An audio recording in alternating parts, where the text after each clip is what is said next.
G'day and welcome to The Voyage. Today we're on a ripper from the Gold Coast through Moreton Bay to our destination, which is the port of Mooloolaba on the Sunshine Coast in Queensland. Two families off on a school holiday adventure.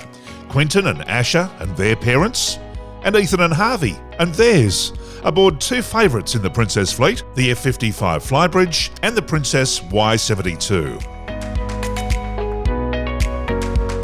Weather conditions could not be more ideal for our departure.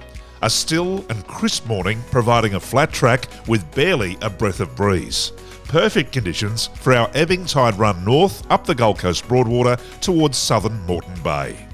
Greg Haines from Princess Yachts Australia says it's an area that he grew up in and knows well. The boat that I grew up on, it was a 45-foot timber boat built in Brisbane, built in 1945.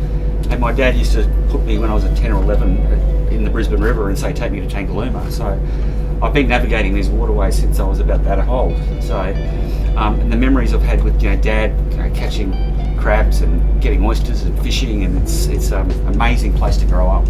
So on board today, I've got our two sons, Quentin and Asher, and my wife Renee. So we thought school holidays, we'll just head out for a few days and play around the bay, just see what the weather's doing, and then just work out where to be and where's a safe anchorage. So we'll do a few hours to get to Tangaluma. We'll stop there and have some lunch and play around on some toys, and then we'll head across to Mooloolaba.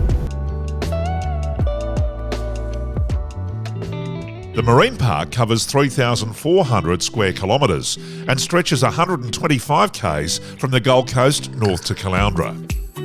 It takes in most of the bay's tidal waters and includes many river estuaries and extends seawards to the limit of Queensland waters. The Moreton Bay Marine Park protects a wide range of marine and coastal environments, including rocky shorelines and internationally significant wetlands, coral reefs, mangroves, seagrass beds and sandy beaches. These habitats provide important food and shelter for migratory wading birds, humpback whales and marine turtles. Not to mention the many resident species, including dolphins, dugong, sharks, and many different species of fish.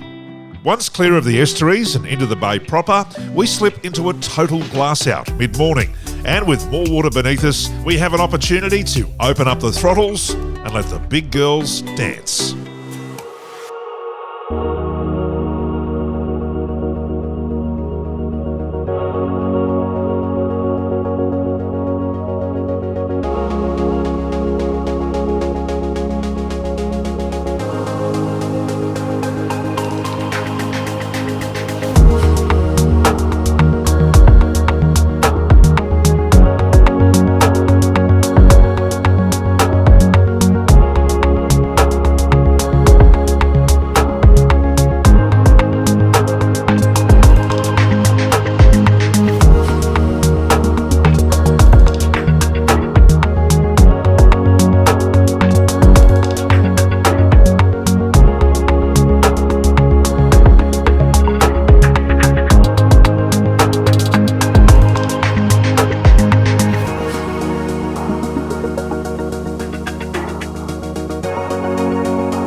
Our lunch stop is a popular one. Tangaluma is halfway up Morton Island, the second largest sand island in the world after Fraser, which shields the bay from the open ocean. This area would be very different without our barrier islands. The wrecks at Tangaluma are a perfect overnight anchorage in anything but a northerly or a westerly. So today it will suffice as a lunch stop and a place to stretch the legs.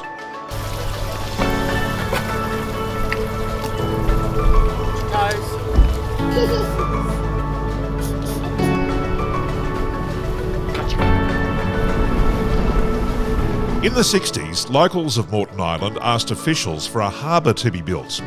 It was decided to sink 15 junk ships along the sandbank to form a breakwall, providing a safe anchorage for the boats within. Due to the unique feature of the sunken boats, the island's harbour solution became an instant tourist attraction, with the crystal clear waters contrasting beautifully with these rusting metal machines. After a few years, the submerged sections of the boat have blended with the natural wildlife, with corals and sea moss and a number of sea animals living within the rusting boats. The name Tangaluma actually translates to where fish gather, making it the perfect spot to see local wildlife.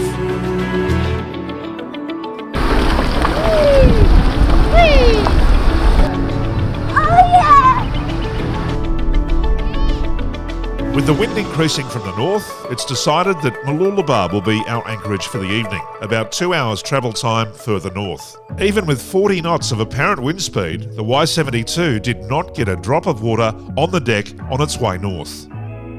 Rounding Point Cartwright and idling into the Mooloola River, it's been an epic first day's run up the southern Queensland coast.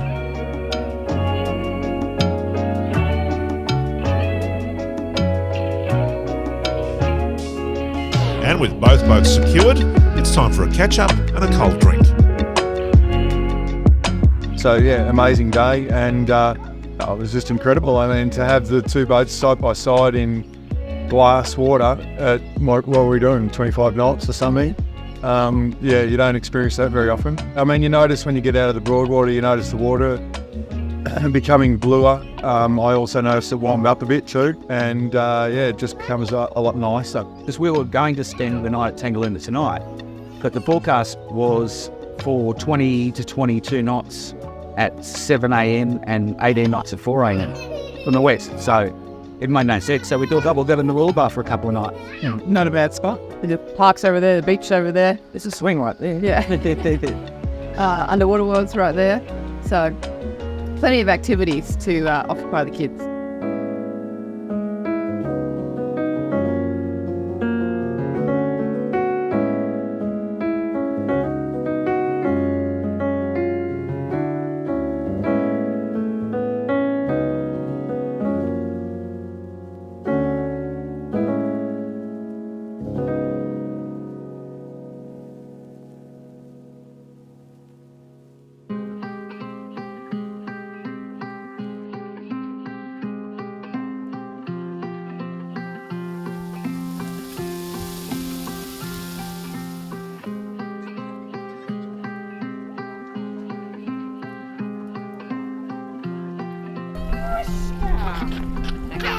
See if Harvey's at his boat. Next morning, after breakfast, Renee and Carly are in search of a good local coffee and a park for the kids to stretch their legs in. Mooloolaba is a tourist town, founded in the mid-1800s and favoured over Maroochydore as a settlement because of the Mooloola River access and the protection of Point Cartwright. These days, it's a favourite holiday destination for families for obvious reasons, and a fantastic port or stopover for blue water cruises. And by the looks of things, if the kids have any say in it, we'll be staying here for the next few days. And that's where we'll leave our families to get on with their holiday. If you'd like more information on the F55 or Y72 or any of the range of Princess Yachts blue water cruises, get in touch with Greg and the team at Princess Yachts Australia, and we'll see you next time on The Voyage.